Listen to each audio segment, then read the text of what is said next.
لک الحمد یا اللہ الصلاۃ والسلام علیک یا رسول اللہ اما بعد۔ عید میلاد النبی کا مقدس مہینہ ہے، سلسلہ ہے روزانہ آقا کریم علیہ السلام کی کچھ عظمت و شان آپ کو پیش کرنے کا۔ آج اس ویڈیو میں جس موضوع پر ہم بیان کرنے جا رہے ہیں، ہمارا موضوع ہے میلاد مصطفیٰ بیت المقدس میں، مسجد نبوی میں اور مسجد حرام میں۔ یعنی مسجد حرام میں بھی میلاد پاک کا اہتمام ہوتا تھا، مسجد نبوی شریف میں بھی میلاد پاک کا اہتمام ہوتا تھا، اور بیت المقدس میں بھی اکابرین مشائخ بڑے بڑے اولیاء کرام نے الحمدللہ میلاد النبی کا، جشن عید میلاد النبی کا اہتمام کیا تھا۔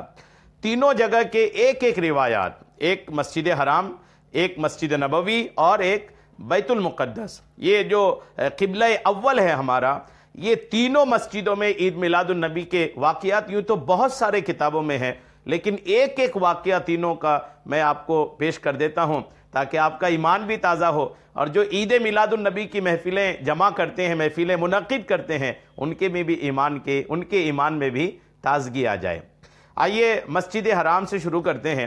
حضرت شاہ ولی اللہ محدث دہلوی رحمۃ اللہ تعالیٰ علیہ، بڑا نام ہے، دہلی کے محدث ہیں، محدث دہلوی ہیں، شاہ ولی اللہ محدث دہلوی رحمۃ اللہ تعالیٰ علیہ۔ یہ وہ شخصیت ہیں جن کو کئی مکتبہ فکر کے، دیوبندی مکتبہ فکر کے لوگ بھی ان کو اپنا رہنما تسلیم کرتے ہیں، اپنے اکابرین میں سے ان کا نام لیتے ہیں۔ آئیے دیوبندی مکتبہ فکر والے بھی جن کو اپنے اکابرین میں شمار کرتے ہیں، حضرت شاہ ولی اللہ محدث دہلوی رحمۃ اللہ علیہ، میلاد پاک حرم شریف کے احاطے میں کیسا ہوتا تھا، آئیے ان کی زبانی سننے کی سعادتیں حاصل کرتے ہیں۔ حضرت شاہ ولی اللہ محدث دہلوی رحمۃ اللہ علیہ فرماتے ہیں کہ میں مکہ معظمہ میں میلاد شریف کے دن، یعنی 12ویں شریف کے دن، رسول کریم صلی اللہ تعالیٰ علیہ وسلم کی مکان ولادت پر حاضر تھا۔ وہ گھر جہاں پر حضور، جس گھر میں حضور پیدا ہوئے تھے، حرم کے کیمپس میں ہی وہ گھر ہے۔ آج اگر کوئی جانا چاہے اس گھر میں تو آج وہاں پر لائبریری ہے۔ مروہ پہاڑی کے پاس کسی بھی دروازے سے باہر نکلیں گے آپ تو سامنے ہی آپ کو وہ گھر نظر آئے گا جس گھر میں آقا کریم علیہ السلام کی ولادت ہوئی تھی۔ شاہ ولی اللہ محدث دہلوی رحمۃ اللہ علیہ فرما رہے ہیں کہ میلاد مصطفیٰ کا دن تھا، 12ویں شریف کی تاریخ تھی، اور سب لوگ آقا کریم علیہ الصلاۃ والتسلیم پر درود و سلام پڑھ رہے تھے۔ میلاد کا کیسا اہتمام دیکھیے، میلاد مصطفیٰ جس گھر میں ہوئی اس گھر میں حاضر ہیں، اکابرین مشائخ حاضر ہیں اور درود و سلام پڑھ رہے تھے، اور آپ صلی اللہ تعالیٰ علیہ وسلم کی ولادت کے وقت جو ایمان افروز واقعات ہوئے تھے ان کا ذکر خیر کر رہے تھے۔ کیا کر رہے تھے اس محفل میں؟ آقا کی ولادت کے جو واقعات ہیں ان واقعات کا بیان ہو رہا تھا۔ تو شاہ ولی اللہ محدث دہلوی رحمۃ اللہ تعالیٰ علیہ فرماتے ہیں کہ میں نے ان انوار کو دیکھا، ان نور کو دیکھا جو ایک دم اس محفل میں ظاہر ہوئے۔ شاہ ولی اللہ محدث دہلوی رحمۃ اللہ علیہ فرماتے ہیں اس میلاد کی محفل میں اچانک کچھ انوار چھا گئے، نور چھا گئے، میں نے ان انوار کو دیکھا، اور میں نہیں کہہ سکتا کہ یہ انوار میں نے اپنی ظاہری آنکھوں سے دیکھے یا روح کی آنکھوں سے دیکھا۔ مجھے ایک بے خودی سی طاری ہو گئی، پتہ ہی نہیں چل پایا کہ یہ نور میں کیسا دیکھ رہا ہوں، اللہ ہی بہتر جانتا ہے۔ اور کہتے ہیں کہ جب میں نے ان انوار و تجلیات میں غور کیا کہ یہ نور، یہ انوار و تجلیات کہاں سے آ رہے ہیں، جب غور کیا تو پتہ چلا کہ یہ انوار ان فرشتوں کی طرف سے ظاہر ہو رہے ہیں جو اس طرح کی نورانی اور بابرکت محافل میں شریک ہوتے ہیں۔ میلاد مصطفیٰ میں شریک ہونے والوں پر فرشتوں کے جو انوار چھاتے ہیں یہ وہ نور ہیں۔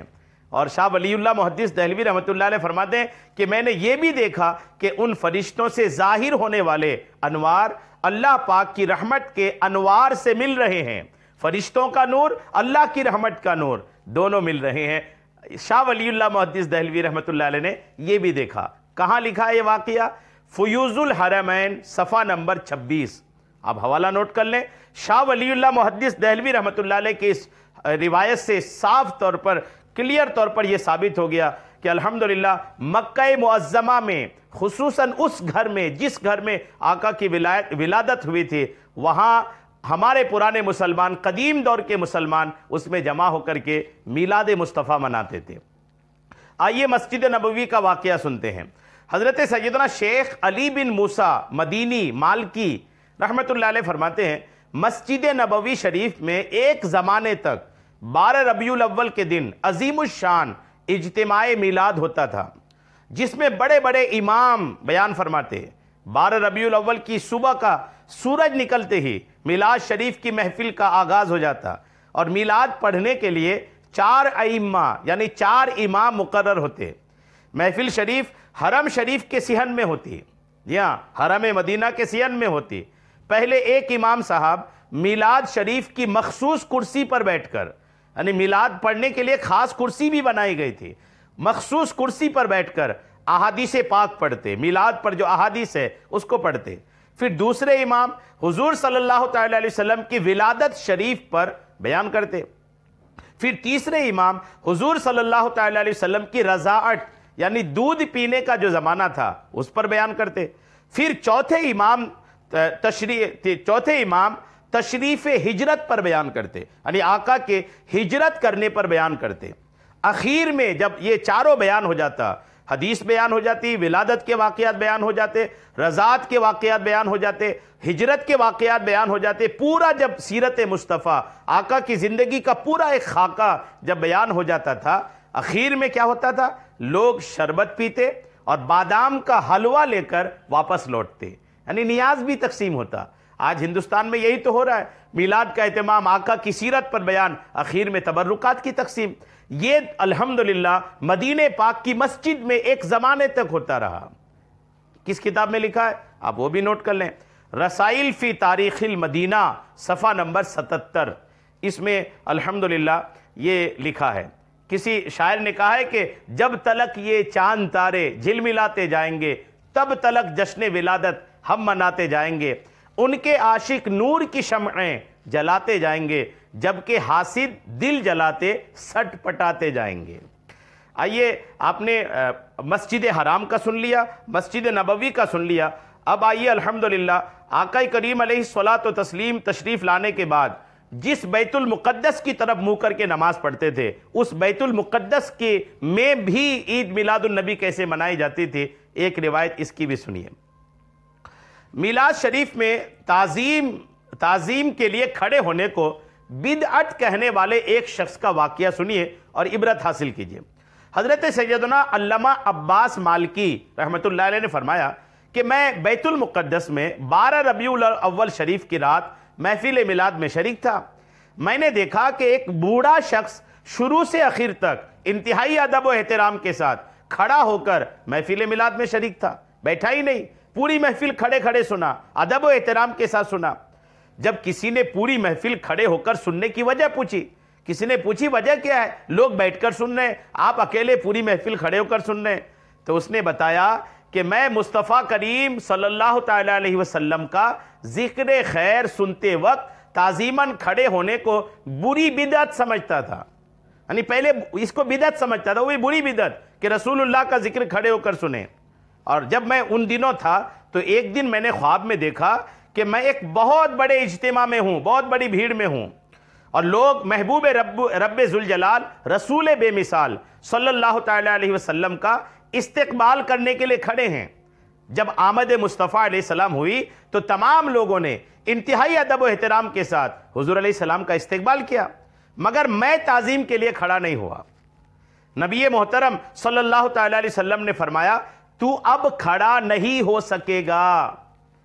آقا نے جب دیکھا کہ سب کھڑے ہو گئے، یہ بیٹھا ہے، آقا نے فرمایا تو اب کبھی کھڑا نہیں ہو پائے گا۔ اب وہ کہتے کہ یہ تو میں خواب میں دیکھ رہا تھا، جب آنکھ کھلی تو دیکھا کہ اب بھی بیٹھا ہوا ہوں۔ اسی پریشانی میں 1 سال گزر گیا، کھڑے ہی نہیں ہو پائے، کھڑا نہ ہو سکا۔ بالآخر وہ کہتے ہیں کہ میں نے یہ منت مانی کہ اگر اللہ پاک مجھے اس بیماری سے شفا دے دے، کھڑے ہونے کی طاقت مل جائے، تو میں محفل میلاد شروع سے اخیر تک کھڑے ہو کر کے سنا کروں گا۔ بس اس منت کی برکت سے اللہ کریم نے مجھے صحت عطا فرمائی، تو اب یہ میرا معمول، میری عادت، میرا طریقہ بن گیا ہے کہ میں اپنی منت کو پورا کرتے ہوئے سرکار علیہ السلام کی تعظیم میں پوری محفل کھڑے ہو کر کے سنتا ہوں۔ غور کیجئے، واقعہ تو ایک سمجھ میں آیا کہ جو بدعت کہتا تھا اس کی بری حالت، یہ بھی سمجھ میں آئے۔ جو محفل میلاد میں تعظیماً کھڑے ہونے کو برا سمجھتا تھا، اس کا برا معاملہ کیسا ہوا آپ نے یہ سنا۔ اور دوسرا یہ کہ جو یہ بیان ہوا وہ پوری محفل کھڑے ہو کے سنے، وہ بیت المقدس میں 12ویں شریف کی تاریخ کی میلاد پاک کا واقعہ ہے، یعنی بیت المقدس میں بھی 12ویں شریف کو میلاد ہوا کرتے تھی۔ یہ کہاں لکھا ہے؟ الاعلام بفتاوی ائمۃ الاسلام صفحہ نمبر 94 میں۔ خوب برسیں گی جنازے پر خدا کی رحمتیں، قبر تک سرکار کی نعتیں سناتے جائیں گے۔ اللہ کریم ہم سب کو سرکار کی میلاد پاک کی خوب برکتیں عطا فرمائے، آمین، بجاہ النبی الامین صلی اللہ تعالی علیہ وسلم۔